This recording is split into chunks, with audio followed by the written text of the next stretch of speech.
Okay, well, I'm Gavin McMeeking. I did my undergraduate work at UC Berkeley, and then I came here for a master's in 2002, and I have just finished the master's work in the summer, and now I'm kind of finishing that up and starting to think about a PhD project, that type of thing.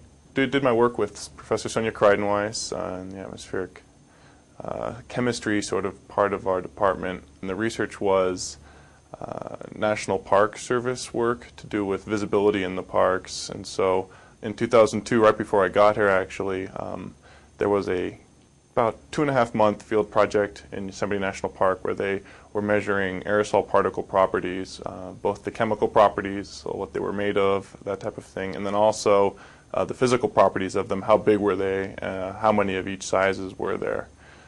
And so I used data from the sort of physical characteristics of the aerosol particles, how big they are, and then you can relate that to how they scatter light, and then you can try to make estimates of the visibility reduction due to those particles. It's sort of a large sort of goal. The EPA back in the late 70s, as part of the Clean Air Act, mandated that visibility in what they call federal Class 1 areas, which are national parks and national wilderness areas, have to have visibility in those areas return to what they call natural levels in, by 2064 or some period like that.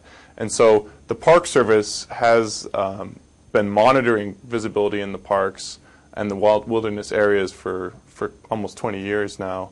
And what they do is they're trying to both establish what the baseline natural visibility would be in these different parks so that you can try to return your visibility back to those levels. Because if you don't know what it should be, you could be trying to clean it up beyond the point that it can be cleaned.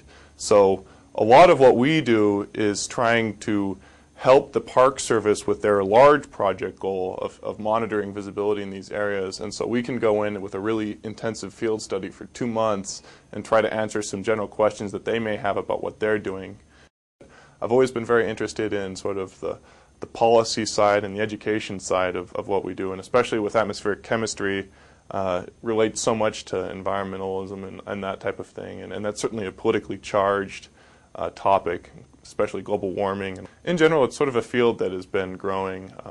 Atmospheric chemistry is pretty young, and what I like about it is the chance that people still haven't answered the really basic questions, and so you can really go out and make some observations, and if you can do them properly, there's a chance you might find out something new that no one else has found out before without a huge amount of detective work, which is kind of nice. There's sort of a lot of opportunities there for good scientific discoveries. It's very exciting. I think that's the nice thing, is it's exciting, and it's a way to sort of help the environment out, I think. Not necessarily trying to crusade for the environment, but it's really easy to look outside and say, hey, I'm studying this. It's easy to sort of find your motivation.